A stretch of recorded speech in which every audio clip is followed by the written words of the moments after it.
ગુજરાત સરકારના બાગાયત ખાતા તરફથી વિવિધ પ્રકારની સહાયો ખેડૂતોને ફળ પાકના વાવેતર માટે આપવામાં આવતી હોય છે, જેમાં ખાસ કરીને હવે આઈ પોર્ટલ મહત્વનું બની ગયું છે.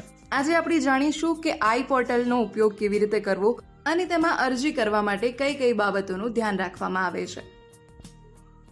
જાણીએ.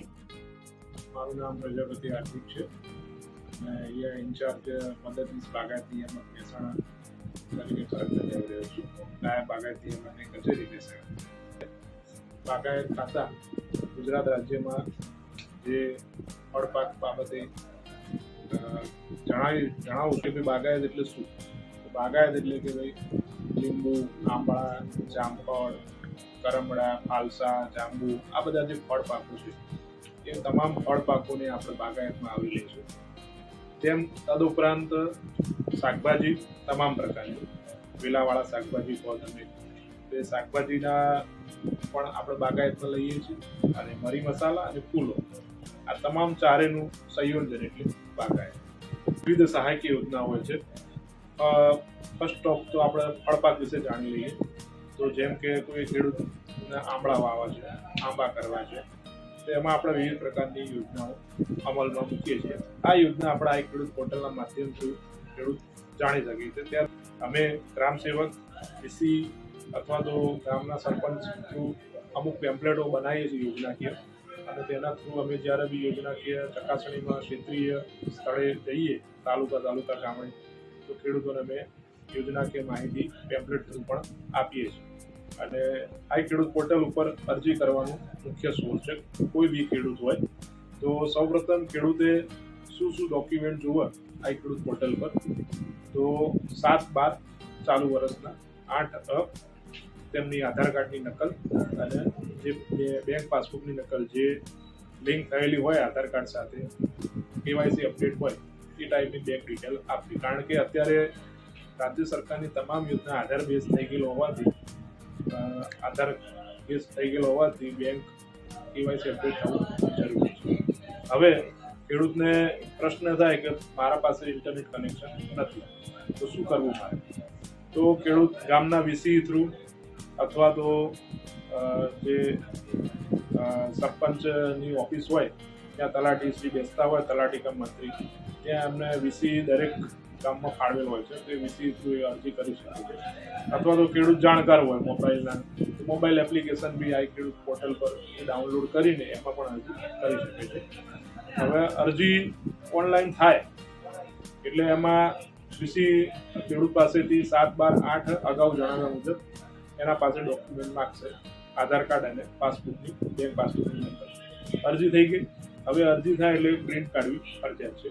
હાલમાં ઓટો ઇન્વર્ટ સિસ્ટમ બંધ છે, એટલે તમામ ખેડૂતોએ ખાસ ધ્યાન આપવું કે અરજીની પ્રિન્ટ થાય એટલે પ્રિન્ટની અંદર લખેલું જ હોય છે કે આટલા ડોક્યુમેન્ટ સામેલ છે, તો ફરીથી એને જોડી દેવા અને સહી સિક્કા કરીને નાયબ બાગાયત નિયામકની કચેરી મહેસાણામાં 7 દિવસની અંદર આ અરજી પહોંચતી કરવી, વાયા રૂબરૂ અથવા તો કુરિયર, જે તમને માધ્યમ યોગ્ય લાગતું હોય તે.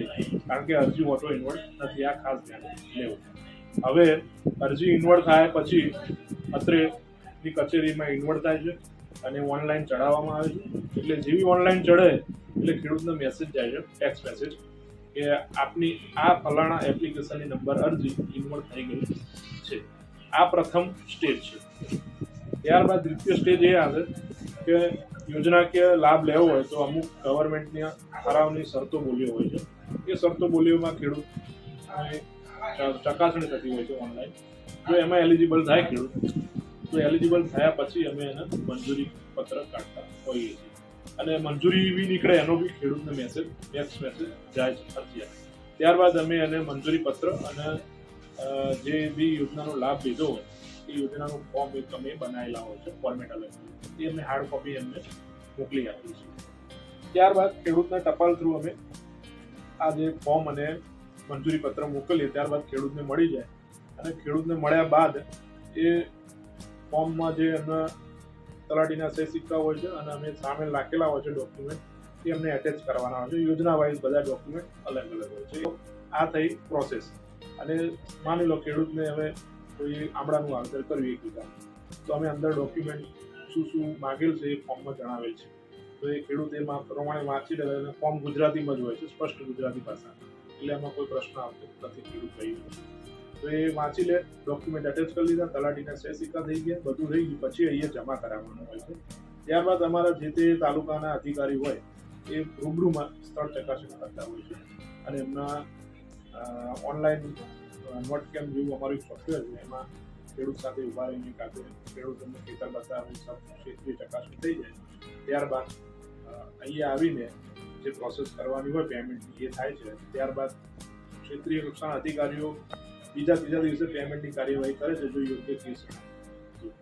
તો લગભગ મહિનો તો વધારે કહેવાય, પણ 15 દિવસની અંદર તો પેમેન્ટની પ્રોસેસ પૂરી થઈ જાય. તેમ છતાંય ખાતામાં જે તે કરાવની જોગવાઈ મુજબ જમા થાય છે.